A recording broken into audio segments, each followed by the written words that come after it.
They may be young, but they're ready. The draft is tonight. We cannot wait. Right here, 8 Eastern on ESPN. Swagoo back here with us.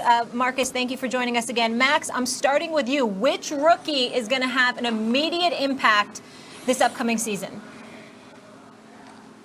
It's going to be Jonathan Taylor or maybe DeAndre Swift. It's going to be a running back. Look, the reason running backs, they say you shouldn't take them up high is not because they're not very productive. And in fact, I think there's a very good argument to draft running backs way up high because you never really have to pay them. On their rookie deal, you franchise them a couple times, then you tell them, oh, look at your age. You know, you're not having that many good years ahead of you. We're not going to give you a big guarantee. But when you look at this class of running backs, Jonathan Taylor is considered number one, but it's really like 1A and DeAndre Swift 1B, depending on who you like more. Do you value, catches out of the backfield more kind of traditional running back, fight through the point of contact type stuff? But they're both excellent. They should both make real impacts with their respective teams, whoever drafts them. When you look at offensive rookie of the year, 4 of the last 7 years, it's running backs. That's more than quarterbacks. It's more than wideouts, than any other offensive position. Running backs win it because they're immediately productive. In fact, there's no position, offensive or defensive, over the last 5, 6, 7 years that has dominated that kind of stuff like the running back position, and that's kind of par for the course nowadays. So wherever Jonathan Taylor ends up, wherever DeAndre Swift ends up, they're going to have big impacts, and the question is which one of those two will likely be the offensive rookie of the year. That would be my bet. For me, in the National Football League, what they talk about is the quarterback position being the most important. They say go get a quarterback or get somebody who can get to the quarterback. That's your secondary thing right there. That's why I'm going with Chase Young. I think the Washington Redskins are going to scoop him up at number 2. I think that they're getting him, obviously, to get to the quarterback. He had 16.5 sacks at Ohio State this past season. He's the premier pass rusher in all of college football. And not only that, if you're peeling off of Nick and Joey Bosa, who both started Ohio State, and this guy is the one that followed them. I mean, obviously, that's a good pedigree to lean on. And so when I look at it from that perspective, my mentality is that, again, you're the Washington Redskins. You're playing in the NFC East. Carson Wentz wants to throw the football all day, primarily because the Eagles very rarely have a running game to speak of. Even though Ezekiel Elliott is going to run the football, Dak Prescott's got some things to prove. He's going to strap back and pass at least 25 to 30 times a game. Of course, Daniel Jones, he's a fumble waiting to happen, at least thus far as rookie year, has shown as much. So if you're Chase Young, you're really salivating at the opportunity to get to him because you did force 6 fumbles last season, and you can carry that over to the NFL. Just playing against Daniel Jones alone might give you about 4 to 6 fumble recoveries, for crying out loud. So when I look at it from that perspective, I think the division that he's playing in, rather, not just to mention the conference, because you got a lot of quarterbacks love throwing the football in the NFC, and then you look at what the Redskins are trying to do, what they're attempting to do. Clearly, they want to go, or at least Daniel Snyder wants to believe in Dwayne Haskins, and that's what he's sticking with. So since they're not going to go with a quarterback, they're going to go with an edge rusher. And I think that Chase Young has an opportunity to really play lights out this year and have a profound impact by virtue of the quarterbacks that he will be going against within the NFC East. That's why that is my choice as the biggest impact by a rookie. I like the impacts. Marcus, I like both positions. I'm going. Marcus, go ahead, Marcus. Go ahead.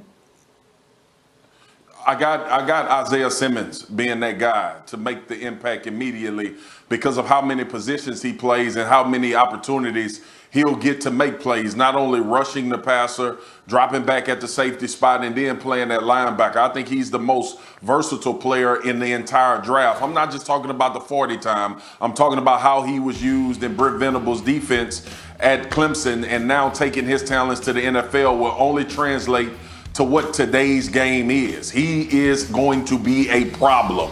He is going to create havoc from all kind of ways. Troy Polamalu, Sean Taylor. When you think about guys that play multiple spots in this league's time before he got injured, Derwin James, what he was doing for the LA Chargers, Isaiah Simmons is going to be that kind of player. I'm looking forward to seeing him play and make the biggest impact as a rookie. Marcus, thank you so much. Appreciate you. We're going to roll because we have another guest standing by. We will talk to you in a moment, and that is Tracy Morgan. Season 3 of The Last OG debuted this month, and NBA superstar Chris Bosh recently made a cameo. The show's fantastic. I've seen the first 2 seasons. We now welcome in friend of the show, star of The Last OG on TBS, comedian Tracy Morgan. Tracy, thank you so much for being with us this morning.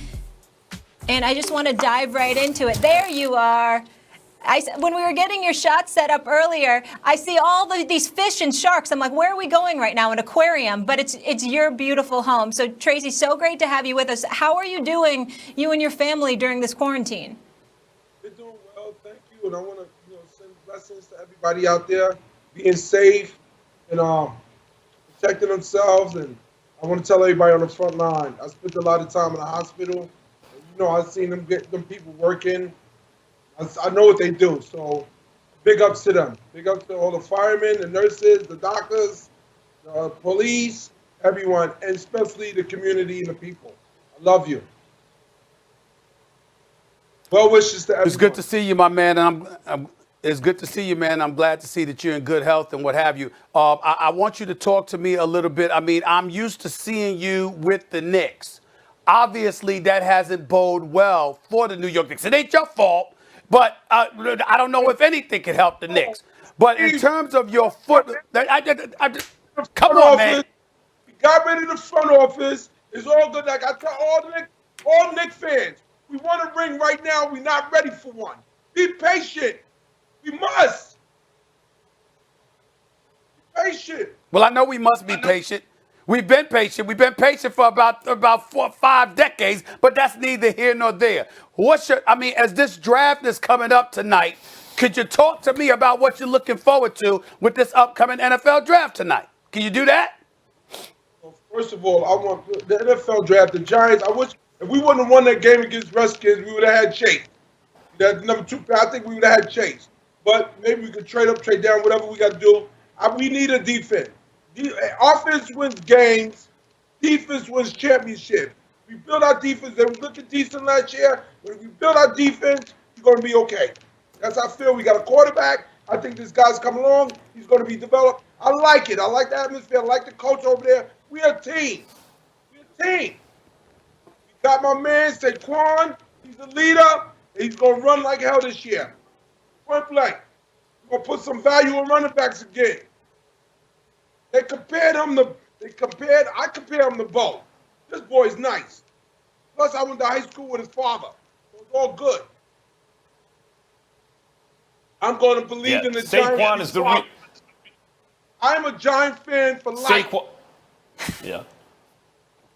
Saquon looks like it is obviously the real deal, and Daniel Jones has promised. But we're hearing, Tracy, that the Giants are going to go for an offensive tackle, for a left tackle, to help both Daniel Jones and Saquon Barkley and pass on Isaiah Simmons, who, after Chase Young, looks like the best player on the defense. But you're clapping. I thought you just said we need a defense.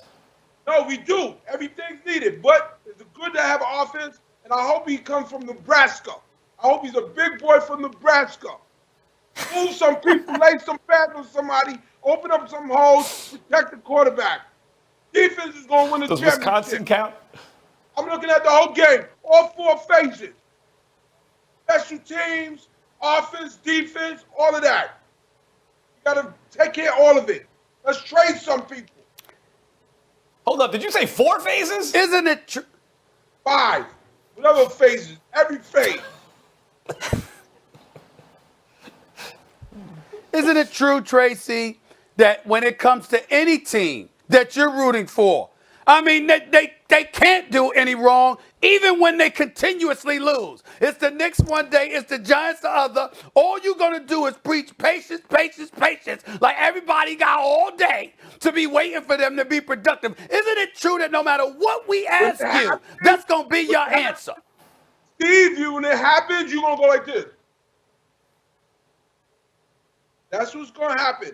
This is New York, okay? This is where the monkeys fell off the building. I'm not concerned. I'm from Brooklyn. BK representing to the fullest, and you know it. This is it. People want to come here. I'm not going to blame Dolan no more. Dolan don't dribble. Dolan don't shoot. We're going to be fine. We got a new front office. We're going to get aggressive. Tracy, speaking of...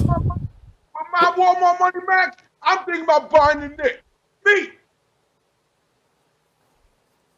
Speaking of, I'm So from where I'm Brooklyn, going- and where I'm speaking going of the to- last, speaking of the Yes. last OG, I'm Tracy, going I have to a question. Black people. I'm going to the Rutgers. See? I think you said I'm going to the Rucker. I couldn't hear, but Going to Rutgers. but I have a question. I'm assuming you saw that Jordan doc. Did you see the first 2 episodes of the Michael Jordan documentary, The Last Dance? I ain't on Michael Jordan yet. I'm still dealing with the Tiger King. The Tiger King? Is that what you just said? You still dealing with the Tiger King? Is that what you just said? You just came on national TV. You just came on national TV and said that? Yes. You just came on national TV. You're supposed to be a sports fan, sitting courtside for Knicks games and stuff like that. And you telling me you passed up on Jordan for the Tiger King? You just admitted that on national TV. Is that what you just did? I can't believe it. There are people in the world like that. I love Jordan, but the Tiger King, I never saw nothing like that. Yeah, but you know what you missed, Tracy? You missed watching Michael Jordan dunking on people over a soundtrack of Rakim, I Ain't No Joke, and LL, Bad. And you call yourself the last OG and show up with a Kango and a gold rope behind some sharks swimming behind you. How'd you miss that, Tracy?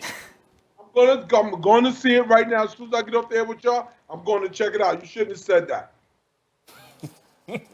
All right. Tracy, thank you so much for being with us. The Last OG out on TBS Season 3. Check it out. It's really good. Tiffany Haddish on there as well. Tracy, thank you so much. Thank you. We appreciate you. And I love that tank behind you.